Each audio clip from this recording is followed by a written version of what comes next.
Hey there, people.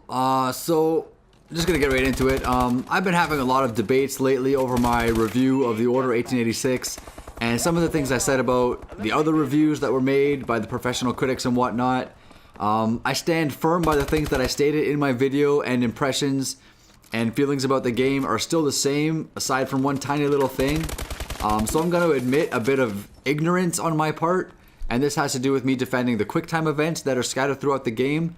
QuickTime events never bothered me before. I've used them in games like Uncharted, The Last of Us, God of War, Call of Duty, what else? Heavenly Sword, Watch Dogs, I think had a couple of them, and many more. Those are just some off the top of my head. The problem is that I've been comparing the Order 1886 to Heavy Rain regarding QuickTime events, and this is where my ignorance comes into play. I've never played Heavy Rain. I just know that it is a story-driven game full of QuickTime events, which is why I used it as a comparison. In my video, I was asking how Heavy Rain can justify an 87 Metacritic while the Order is at 65 when they both have the same style of gameplay. I decided to read up on Heavy Rain to see, what it had that the Order didn't have, to see what could warrant its higher score. And from what I found out, the QuickTime events in Heavy Rain were different, not in the sense that they're played differently, but in the sense that the outcomes were different. So in all of those other games that I mentioned, failing a QuickTime event meant basically having to redo that part over again. In Heavy Rain, however, if you fail a QuickTime event, the story continues, just with a different outcome. The QTEs in Heavy Rain provided the user with choices that actually impacted the plot of the game and the outcome of the scenario. So in that game, there's no such thing as actually failing or losing a QuickTime event. So regardless of what you do, the story continues and it adapts to however you performed. So once I read that, I was rather impressed. I thought that was pretty cool.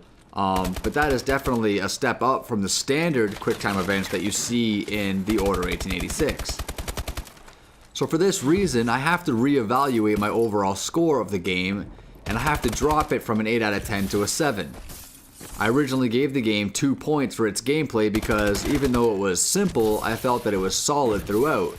But now that I know this stuff about Heavy Rain, it's hard to accept the standard QuickTime event style that the Order has as anything but a lackluster part of the experience. So I still love the gunplay and the stealth action in the Order, so I still got to give it at least 1 point for its gameplay. I thought that was still solid, but I'm officially deducting a point for the standardized QTEs.